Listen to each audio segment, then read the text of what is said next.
The next question is, in my community, many sisters get married without a wali.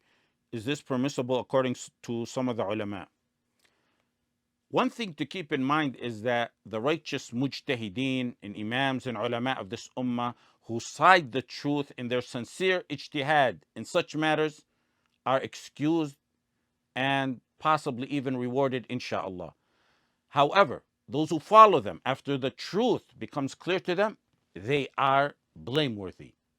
Ibn Taymiyyah rahimahullah ta'ala said all the ulama of this ummah had exceptional sayings in which the sunnah was not apparent to them.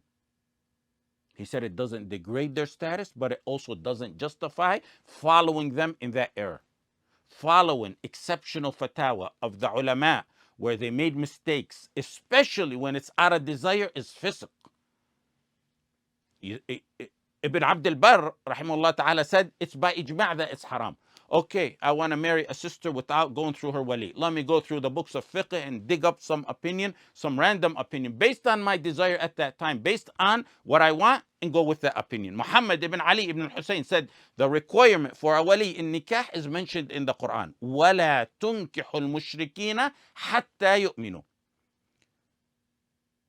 Don't give your daughters in marriage to the mushrikeen until they believe. How is that proof?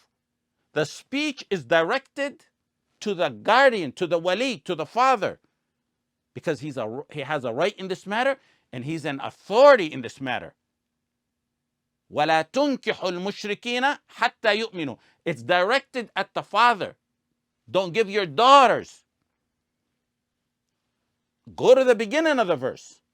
In the beginning of that verse, Allah subhanahu wa ta'ala was talking about the men. He said, وَلَا تَنْكِحُ الْمُشْرِكَاتِ حَتَّى يُؤْمِنْ. He told the man, don't marry the mushrikat until they believe. When it was pertaining to the woman, the speech was not directed at the woman, but rather at their guardians.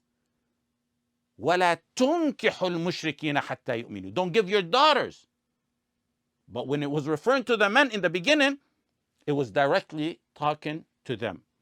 Ibn Abd al-Barr in al-Tamheed said the Quran and Sunnah clearly state that there's no marriage except with a wali. And there's no meaning to anything that contradicts that. In Surah An-Nur, Allah subhanahu wa ta'ala said, وَأَنْكِحُوا الْأَيَامَ مِنْكُمْ وَالصَّالِحِينَ مِنْ عِبَادِكُمْ وَإِمَائِكُمْ. وَأَنْكِحُوا الْأَيَامَ. وَأَنْكِحُوا, marry them off. Al-Qurtubi rahimahullah ta'ala said the speech is directed at the awliya. Al-khitabu lil-awliya. If a woman marries herself off, why is the speech directed to the wali? In this verse and in the previous verse. وَإِذَا طَلَّقْتُمُ النِّسَاءَ فَبَلَغْنَ أَجَلَهُنَّ فَلَا تَعْضُلُوهُنَّ. Another speech directed to the wali of the woman. Allah subhanahu wa ta'ala orders the father here, the wali, not to prevent whom he's entrusted with from marrying her former husband if they come into an agreement. Al-Shafi'i rahimahullah ta'ala said this is the clearest ayah requiring a wali in marriage. The father or wali has a right. He's an authority in this matter.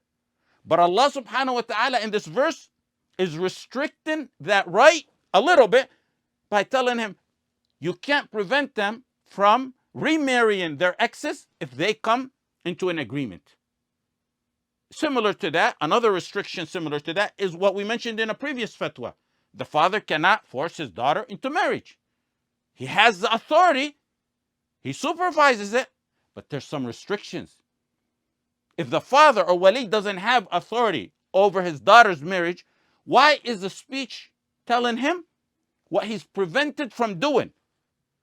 Had there been no authority of a father over his daughter in marriage, Allah subhanahu wa ta'ala would have deterred him from any type of interference in the entire marriage procedure. فَلَا تَعْضُلُوهُنَّ. Here, it's only placing some restrictions on that authority. And this is the opinion of many of the Sahaba. Ibn Abbas and Ibn Mas'ud and Umar ibn Khattab and Ali ibn Abi Talib, Abu Huraira, radiallahu anhu ajma'in. Abu Huraira radiallahu anhu said, it was supposedly narrated that Abu Huraira said, الزانية هي التي تزوج نفسها. The adulteress is the one who arranges her own marriage. Many other tabi'in also adopted this. Al-Hasan al-Basri and Shuraih and others. In fact, we don't know of any woman in the earlier generations that married herself off without a wali, except what's exceptional that was mentioned about the Messenger sallallahu alaihi wasallam. That's a specialty and an exceptional matter to the Messenger sallallahu alaihi wasallam.